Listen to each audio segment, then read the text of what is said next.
Hello, my name is Andy LeMasters, and this is my oral communication pet peeve speech for Dr. Grazinger's class. The topic I picked was discrimination on any basis, and I'm focusing on unconscious bias. Unconscious bias are stereotypes about certain groups of people that individuals form outside of their own conscious awareness. Discrimination is unjust treatment of categories of people on the grounds of race, age, or sex. Does anyone feel they are biased?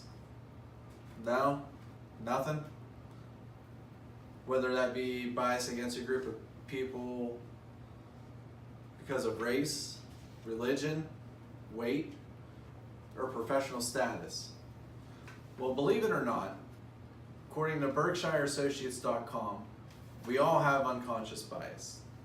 A lot of the time, people don't admit their bias because it may be associated with discrimination, stereotyping, or racism, and that scares people. Unconscious bias is a unique problem because people do not intend to discriminate, and it's more subconscious. Having an unconscious bias is inevitable. However, knowing when you have it and recognizing it could help deter you from making the mistake. You may have heard in recent news where companies have been under fire for the perception of discrimination. For example, according to USAtoday.com, a Starbucks manager in Philadelphia had 2 African American males arrested for trespassing while they were just meeting for business. The question becomes, was the first time 2 people came in without ordering? Is the practice consistent to call the police with all the customers who don't order? I don't think so. Or this would happen every day. Race is only one example of unconscious discrimination. Others include people with tattoos, piercings, or people that are just overweight.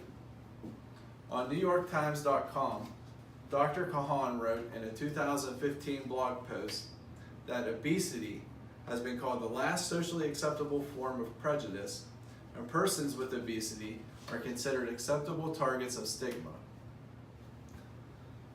Barbara Farfan wrote an article in 2018 on TheBalanceMD.com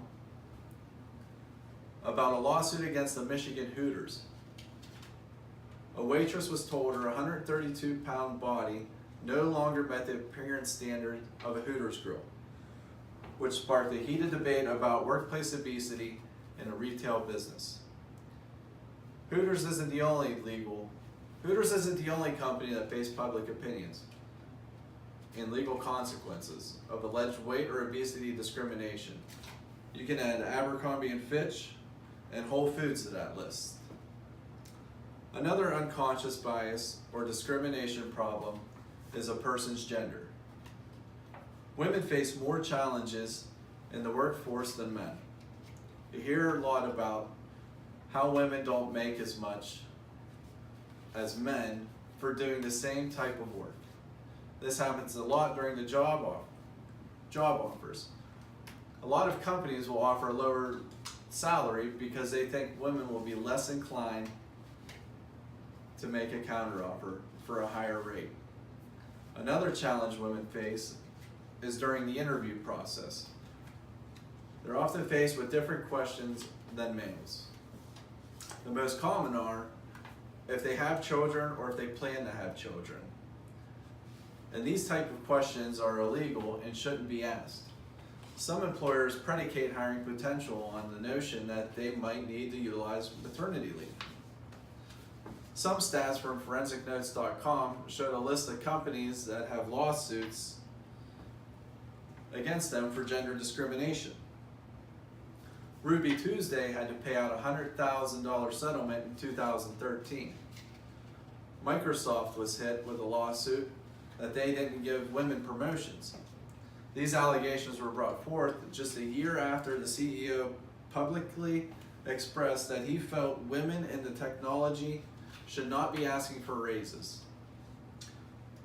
The motorcycle giant Harley-Davidson had a lawsuit against the dealership in San Francisco and had to pay out $55,000 when they wouldn't let a female work as a mechanic, while hiring less qualified men to be mechanics. Chipotle was ordered to pay out $600,000 when 3 former general managers were discriminated against by another manager. FedEx had to pay out $3.2 million to a female truck driver.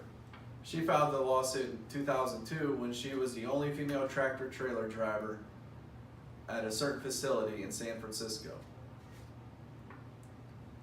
She was also faced with retaliation for speaking up while on the job. She had threats from male employees, and she was refused help with loading her truck, and she also had her brakes tampered with.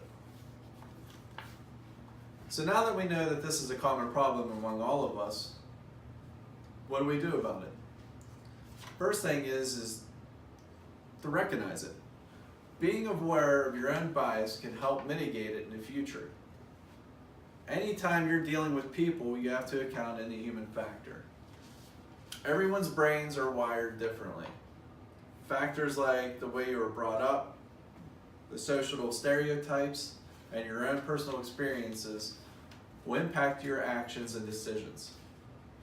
As discussed earlier, companies that have been under fire for discrimination cases have provided mandatory training for their associates to help them understand the repercussions of their actions, whether it be conscious or subconscious, and that is found on cookross.com. On harvard.edu, they talk about a solution called blind auditions. And this is a common problem noticed in the orchestra industry, with the majority of their members being male. They started to use screens to actually block the candidates during auditions, which increased the likelihood of female musicians being chosen. And this is a direct quote. According to analysis using roster data, the transition to blind auditions from 1970 to the 1990s can explain 30% of the increase in the proportion of female among new hires and possibly 25% of the increase in the percentage of females in the orchestras. And for the final solution, be proactive by providing an outlet for concerns to be brought forward. Something like an anonymous tip line or a complaint box will help employers be aware of what is happening among their associates. Once receiving concerns, they can connect promptly and address concerns on an individual basis depending on how egregious the claim is. Everyone has biases. It's what you do with the information once you recognize the bias that makes the difference. If we all just stop and think before making a questionable statement or acting on instinct, we can help eliminate discrimination or bias of any kind. So what are you going to do to make the workplace more inclusive?